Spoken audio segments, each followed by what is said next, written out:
Ahora, una de las razones por las que no oramos mejor y más de lo que hacemos es porque tenemos preguntas acerca de la oración. Y esas preguntas causan incertidumbre que a veces nos neutralizan, por lo que tratamos o practicamos la oración muy a la ligera. ¿Qué es lo que Dios nos dice por medio de Filipenses 4, 6 y 7? Por nada estéis afanosos, si no sean conocidas vuestras peticiones delante de Dios, en toda oración y ruego, con acción de gracias.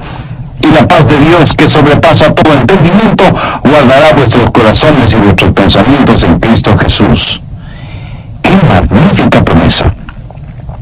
Ahora usted no tiene que entender la oración para poder orar. El famoso Alberto Einstein, antes de morir, dijo que esperaba entender lo que la luz y la electricidad es. Usted puede ver cómo algo trabaja, pero no lo entiende. Einstein, por ejemplo, no entendería totalmente la luz que ilumina un gran escenario deportivo. Y si usted cree que él lo entiende, es porque tiene una visión simplista. Porque usted no entiende lo que es la luz en su esencia.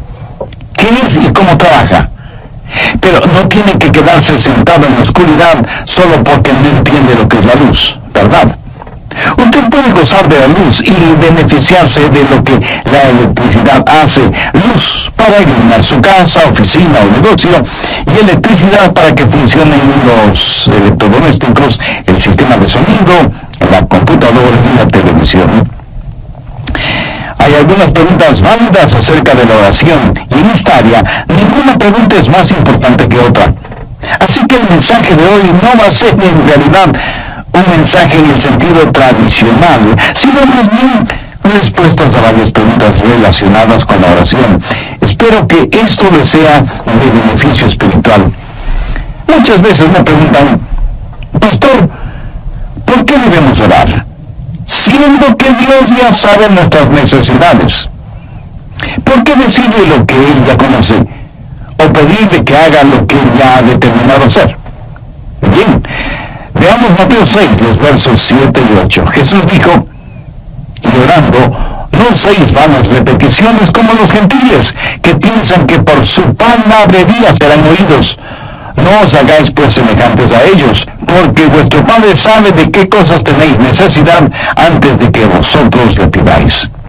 Entonces, si Dios ya lo sabe, ¿por qué pedirle algo que Él ya conoce?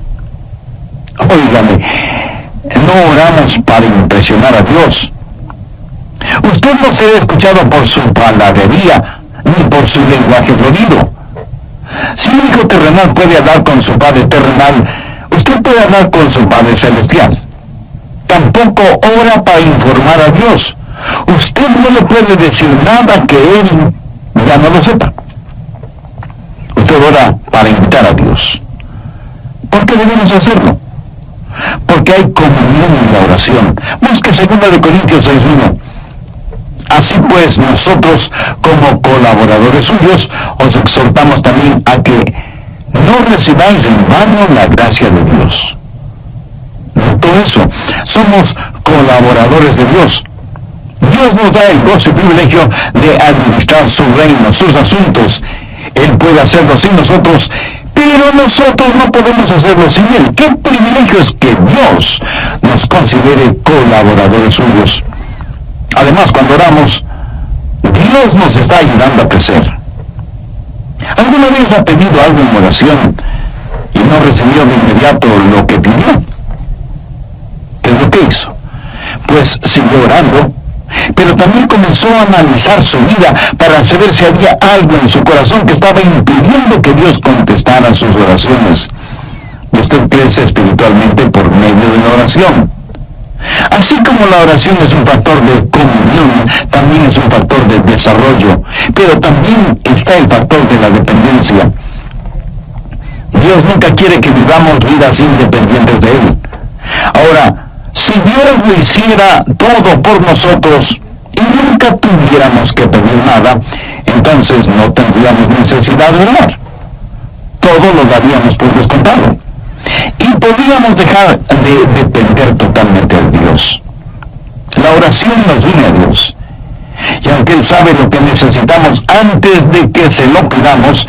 Sin embargo, se nos dice específica y definitivamente que debemos orar y pedir, no para impresionar a Dios ni para informarle, sino para invitar a Dios a nuestro corazón y a nuestra vida, para que tengamos comunión con Él, para que aprendamos a depender de Él y para que podamos crecer espiritualmente. Otra pregunta es, ¿por qué cosas es apropiado el orar? ¿Qué es lo que dice Filipenses 4:6? Sean conocidas vuestras peticiones delante de Dios en toda oración y ruego con acción de gracias. De acuerdo a esto, debemos orar por todo. Nada en la vida está fuera del alcance de la oración. Muchas veces nos preguntamos si debemos o no hacer ciertas cosas. Una buena manera de saberlo es haciéndonos la pregunta, ¿puedo orar por esto? Por ejemplo, cuando usted va a beber licor, puede orar y decir, Señor, bendice este trago que voy a tomar y haz que sea para tu gloria y honra. O cuando va a fornicar o a adulterar, puede orar para que Dios bendiga esos actos. Cuando va a robar o a estafar, puede orar para que Dios le bendiga. ¡Absurdo! ¿No le parece? Un hombre estaba junto a la puerta de una iglesia fumando y alguien le preguntó, ¿es usted un maestro en esta iglesia? El hombre sorprendido contestó, no lo soy. Y el otro le dijo, bueno, ciertamente lo es. Está enseñando a todos quienes pasan junto a usted el dudoso arte de fumar. A veces enseñamos las cosas equivocadas. Si no puede orar acerca de lo que va a hacer, pues no lo haga. El problema es que a veces tratamos de dividir nuestra vida entre lo secular y lo sagrado y decimos, esta es la parte sagrada de mi vida, oraré por esto.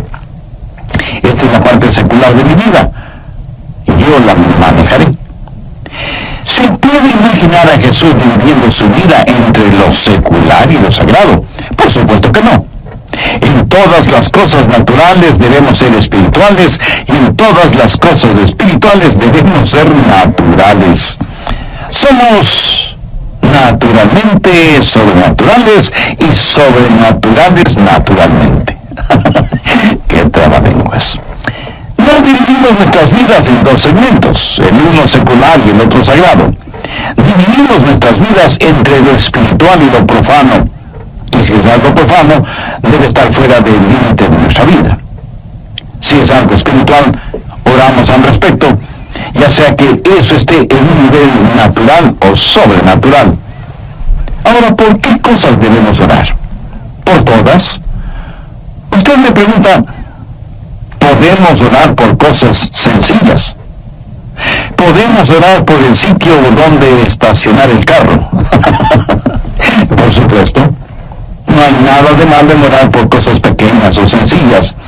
Y si usted piensa que orar por cosas pequeñas o sencillas es una tontería, puede pensar en alguna cosa que sea demasiado grande o demasiado pequeña para Dios.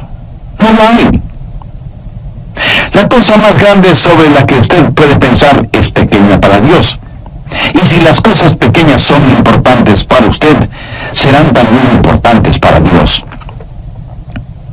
Pastor, usted dice que hay que orar por todo. Suponga que hay algo que quiero y sé que no es la voluntad de Dios. ¿Debo orar por eso? Pues con mayor razón. Dígale a Dios, Dios, algo no está bien en mí. Estoy deseando algo que es en contra de tu voluntad. Ayúdame a desechar ese deseo. Y ore con sinceridad. Sean conocidas vuestras peticiones delante de Dios en toda oración y ruego con acción de gracias. Pastor Rogers, ¿oye Dios las oraciones de una persona no salva? Bueno, en la Biblia leemos de un hombre que era religioso, pero no era salvo. Y ciertamente parece que Dios escuchó su oración. Vamos al libro de los Hechos, capítulo 10, desde el verso 1. Había en Cesarea un hombre llamado Cornelio, centurión de la compañía llamada la Italiana. Este Cornelio era un gentil, un pagano, pero note cómo ¿Cómo se lo describe? Piadoso y temeroso de Dios con toda su casa, y que hacía muchas limosnas al pueblo y oraba a Dios siempre. Este vio claramente en una visión, como a la hora novena del día, que un ángel de Dios entraba donde él estaba y le decía: Cornelio. Él, mirándole fijamente y atemorizado, dijo: ¿Qué es, Señor?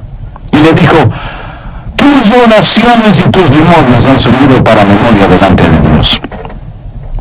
Aquí está este hombre, no salvo, y Dios está consciente de sus oraciones. Entonces, ¿cuál es la diferencia entre un hijo de Dios que puede orar en el nombre de Jesús y un hombre no salvo para que Dios tenga misericordia? Dios ha dado promesas al Hijo de Dios en oración que no se las ha dado al no salvo. Veamos si puedo ilustrar esto. El presidente de un banco puede dar dinero para obras de caridad. No tiene que hacerlo. No hay ninguna ley que diga que debe hacerlo. Pero él puede decidir que eso es lo que él quiere hacer, dar dinero para obras de caridad. Pero si yo tengo mi dinero depositado en ese banco, puedo girar un cheque y espero recibir esa cantidad. ¿Ve la diferencia? Dios es soberano y Él puede oír las oraciones de una persona no salva.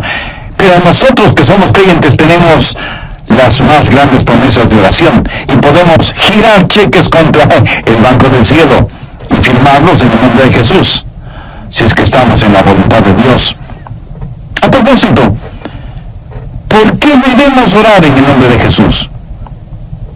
Porque Jesús mismo nos enseñó que debemos orar en su nombre.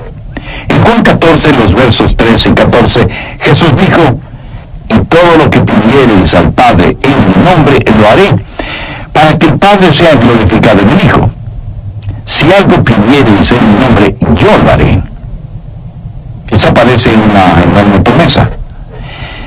¿Quiere eso decir que cualquier cosa que pidamos en el nombre de Jesús la tendremos? El último modelo de un Ferrari deportivo, una villa para vacaciones en la playa de Acapulco. ¿Tendré estas u otras cosas si las pido en el nombre de Jesús? No.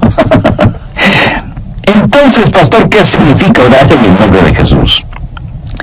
El nombre de Jesús representa tres cosas. Primero, aprobación. O sea, Jesús aprueba eso.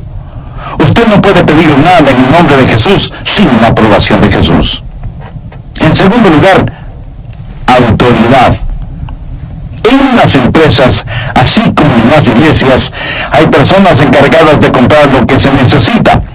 Y para tener control de los gastos, alguien tiene que firmar las órdenes de compra y alguien tiene que firmar los cheques de pago. Usted no puede simplemente ir a un lugar y decir: quiero esto y esto en el nombre de mi empresa o de mi iglesia. Usted debe tener algo que le autorice. Alguna autoridad debe estar respaldando su pedido.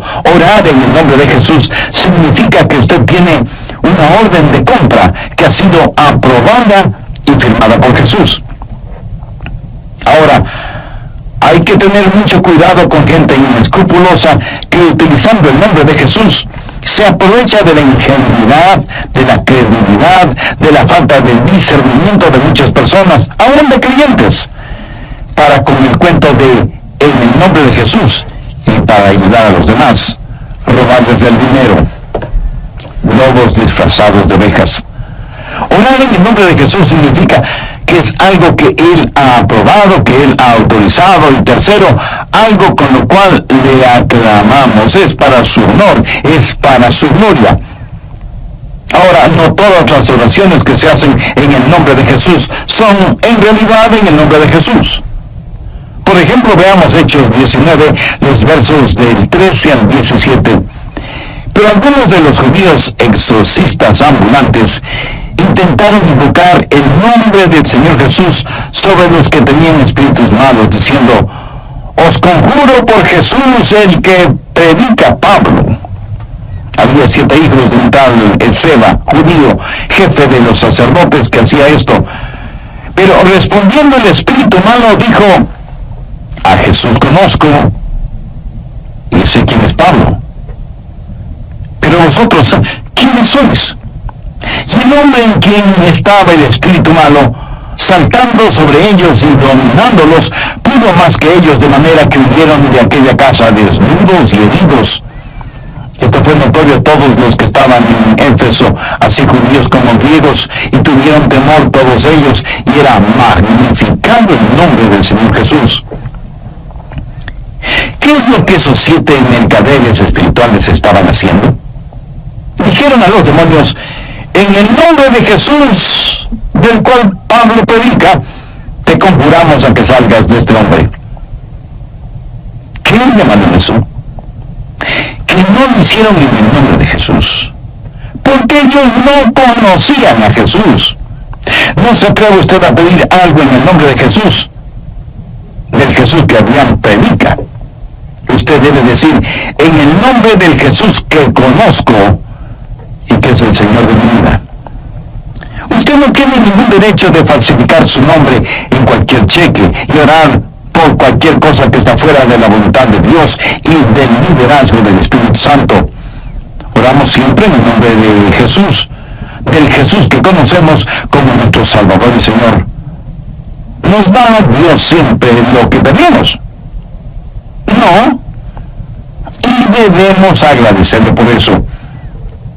¿Alguna vez le ha dado gracias a Dios porque no contestó sus oraciones? Pues mi amigo, debería. Veamos una interesante oración de Moisés en el libro de Números, capítulo 11, los versos del 11 al 15. Y dijo Moisés a Jehová: ¿por qué has hecho mal a tu siervo? ¿Y por qué no he hallado gracia en tus ojos, que has puesto la carga de todo este pueblo sobre mí? ¿Concebí yo todo este pueblo? ¿Lo engendré yo para que me digas: llévalo en tu seno, como lleva la que cría al que mama, a la tierra de la cual juraste a sus padres? ¿De dónde conseguiré yo carne para dar a todo este pueblo? Porque lloran a mí diciendo: danos carne que comamos. Yo no puedo solo soportar a todo este pueblo, que me es pesado en demasía. Y si así lo haces tú conmigo, yo te ruego que me des la muerte, si he hallado gracia en tus ojos, y que yo no vea mi mal. Esa fue su oración. Eso es lo que Moisés le pidió a Dios, que le quitara la vida. ¿Contestó Dios esa oración? No. Dios sabía que Moisés estaba sumamente presionado, y no era el primer caso de estrés en la Biblia. Moisés estaba preocupado por sí mismo. Estaba sintiendo el síndrome de la autoconmiseración. Algunas veces pedimos a Dios cosas equivocadas, y es por eso que Dios no nos contesta, y debemos agradecerle por eso. Ahora veamos Mateo 20, los versos del 20 al 22. Entonces se le acercó la madre de los hijos de Zebedeo con sus hijos, postrándose ante él y pidiéndole algo. Él le dijo: ¿qué quieres? Ella le dijo: ordena que en tu reino se sienten estos 2 hijos míos, el uno a tu derecha y el otro a tu izquierda. Entonces Jesús respondiendo dijo: no sabéis lo que pedís. ¿Podéis beber del vaso que yo he de beber y ser bautizado con el bautizo que yo soy bautizado? Y ellos le dijeron: podemos.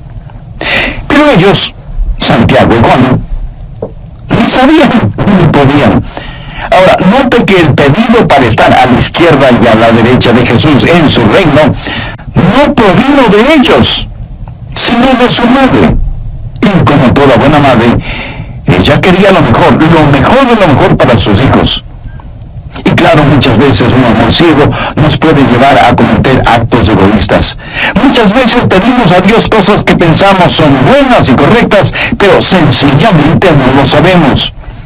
Esa es la razón por la que el Espíritu Santo tiene que interceder con gemidos que no pueden ser expresados. A veces pedimos y nuestra oración no es contestada. ¿Por qué? La respuesta es simple: porque hay pecado en nuestra vida. Isaías 59:2. Pero vuestras iniquidades han hecho división entre vosotros y vuestro Dios, y vuestros pecados han hecho ocultar de vosotros su rostro para no oír. Salmo 66:18. Si en mi corazón hubiese yo mirado la iniquidad, el Señor no me habría escuchado.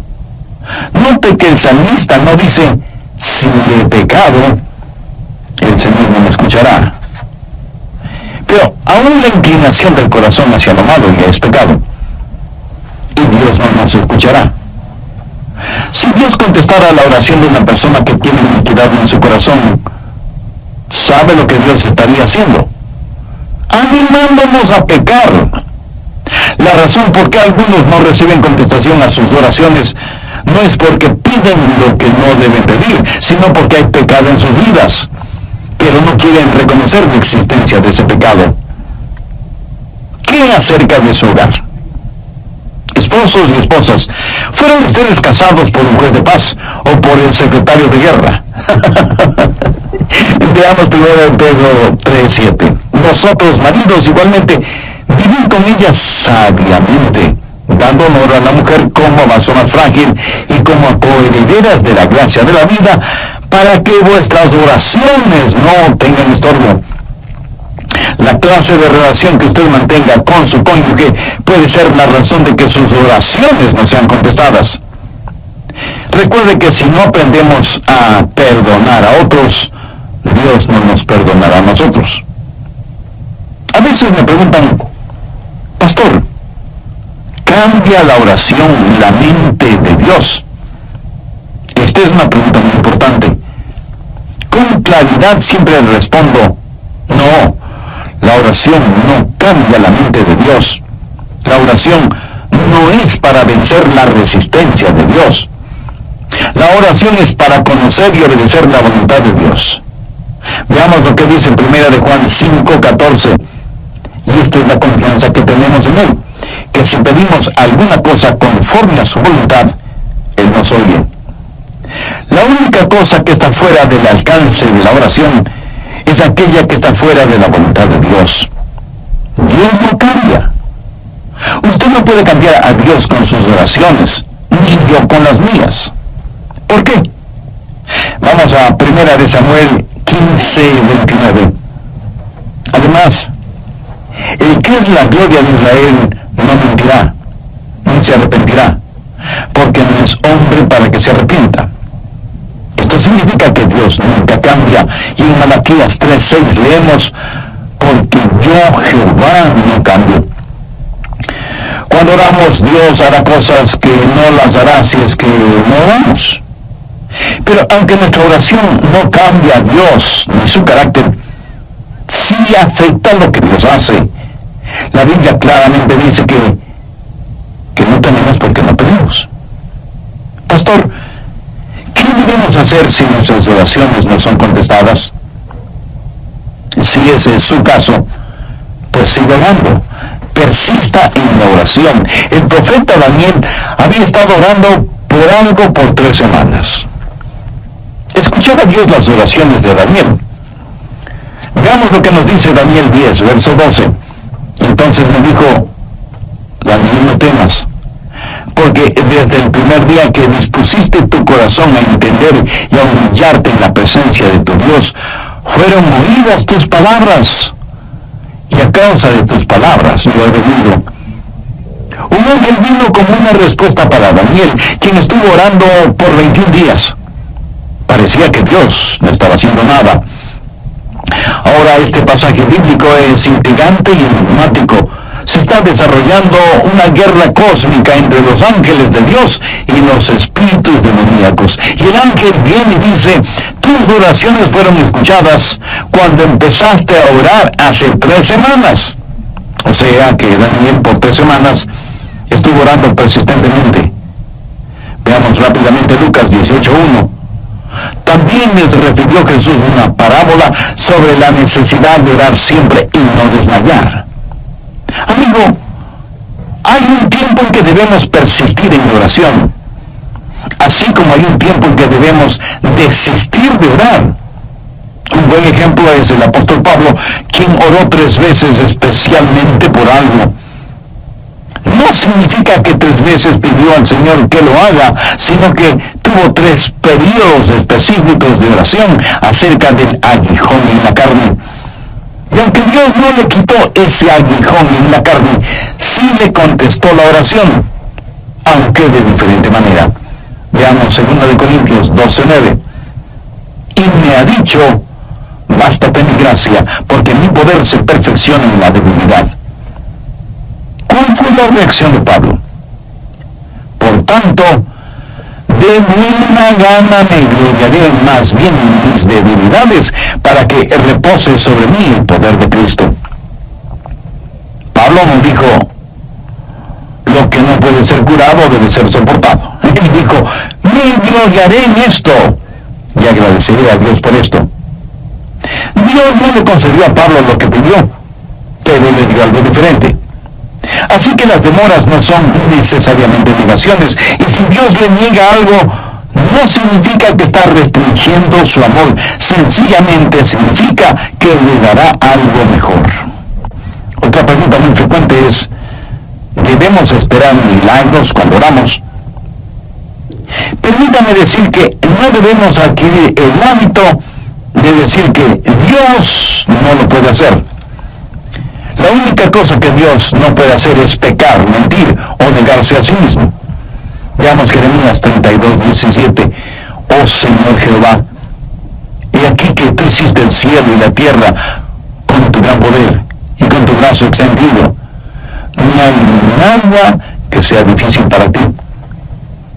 Dios es un Dios de milagros, y en cierto sentido toda oración contestada es un milagro, porque lo sobrenatural se mueve en lo natural. Pero hay otra clase de milagros, milagros en la naturaleza, como cuando Dios cambia el agua en vino y cura cánceres y da vista a los ciegos y todas esas cosas. ¿Creo yo que Dios hace esas cosas? Ciertísimamente. Pero estas no son cosas normativas. Usted va a encontrar que en tiempos bíblicos los milagros se dieron en grupos y tuvieron ciertas cosas en común. Trajeron gloria a Dios y no a los hombres. Validaron las demandas o la identidad de Dios y promovieron la obra de Dios en forma muy significativa. Dios es un Dios de poder y un Dios de milagros. Y si Dios tiene un milagro para usted, le dará un milagro de fe. Y aunque no hago de lado los milagros, sí debo decir que no son normativos. Desde mi punto de vista muy personal, si Dios nos da el milagro más extraordinario, que es el perdón de nuestros pecados, la salvación y la vida eterna, ¿qué otro milagro podría ser más grande que este? Pastor Rogers, ¿pueden nuestras oraciones pasar por encima de la voluntad de otra persona? No, de ninguna manera. Dios le ha dado al hombre libre albedrío y Dios nunca forzará la voluntad del hombre. Aunque algunos pseudoteólogos dicen que sí. Yo personalmente no lo creo. Veamos, Apocalipsis, usted en uso de su libre voluntad puede decir sí o no. Y es un dudoso privilegio el que usted tiene. Las personas deben aceptar a Dios por sí mismas. Si usted tiene familiares o amigos no salvos, usted puede orar por ellos, pero no puede forzar su voluntad sobre ellos. ¿Por qué oramos por ellos? Porque estamos en una guerra espiritual, y por medio de la oración podemos enfrentar el poder de las tinieblas y pedimos la influencia de Dios en la vida de aquellos por quienes oramos. En el capítulo 17 de Mateo, los versos del 14 al 21 relatan la historia de un muchacho lunático. El padre había llevado a su hijo enfermo a los apóstoles, pero ellos no lo habían podido sanar. Por eso ahora buscan la ayuda de Jesús. En el verso 18 leemos, y reprendió Jesús al demonio, el cual salió del muchacho, y éste quedó sano desde aquella hora. Jesús trabajó en forma soberana y externa sobre ese muchacho. Cuando los discípulos le preguntaron a Jesús por qué ellos no habían podido curar al joven, Jesús les dijo, por vuestra poca fe. Porque de cierto os digo que si tuvierais fe como un grano de mostaza, diréis a este monte, pásate de aquí allá y se pasará, y nada os será imposible. Pero este género no sale sino con ayuno y oración.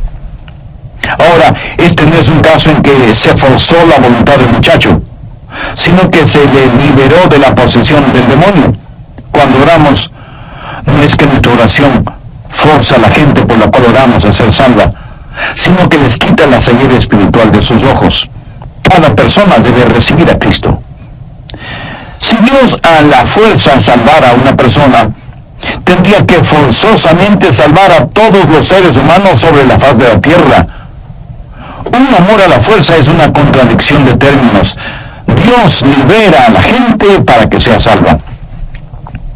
Alguna vez alguien me preguntó, ¿tiene Dios hijos favoritos cuyas oraciones sí escucha? Bien, esta pregunta me hace acordar de una vez que estuve en un avión. Un pasajero me reconoció y dijo, oh pastor, estoy tan contento de que esté en este avión.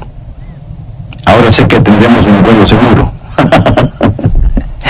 Algunas veces me dicen, pastor, ore por mí. Sé que Dios escucha sus oraciones. Y eso es como decir,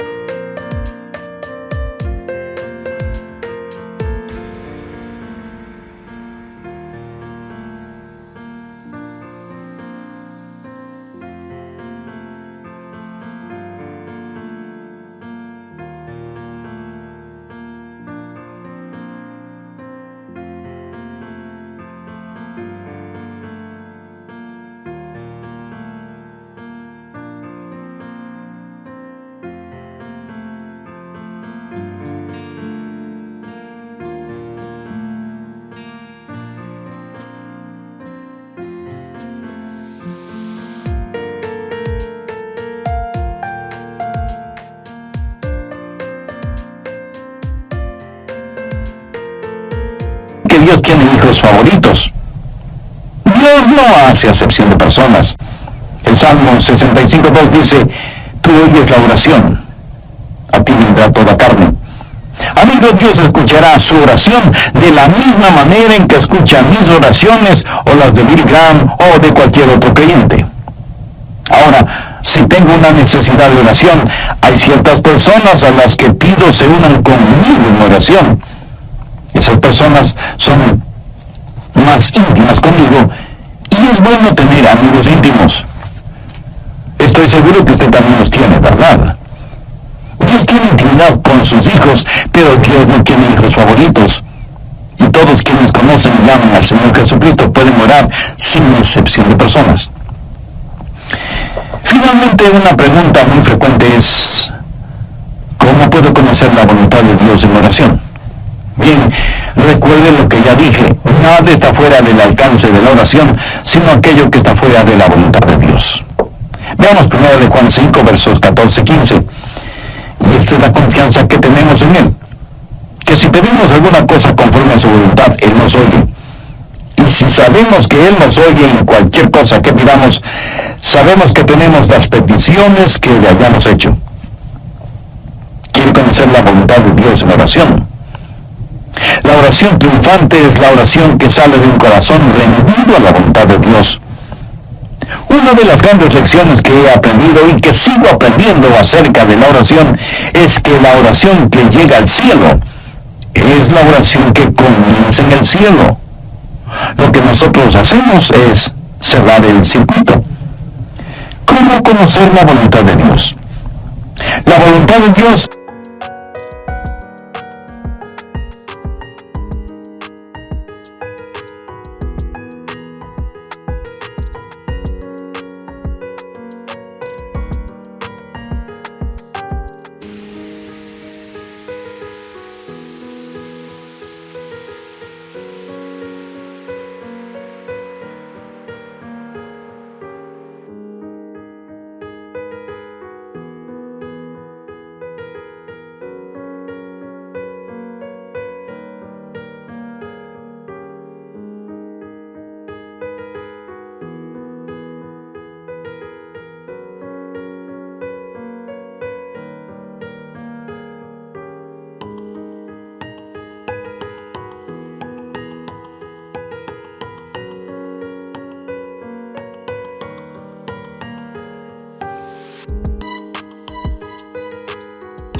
pudiera tener si supiera todo desde el punto de vista de Dios. ¿Cuál es el secreto o la clave? Veamos Juan 15:7. Si permanecéis en mí y mis palabras permanecen en vosotros, pedid todo lo que queréis y os será hecho. Cuando Cristo vino a vivir en nosotros, eso es unión. Y cuando tenemos compañerismo con el Dios que habita en nosotros, eso es comunión. Y para mantener esa comunión debemos permanecer en Él. Por eso Jesús usó la analogía de la vid y los pámpanos. Los pámpanos reciben el alimento, la vida misma de la vid.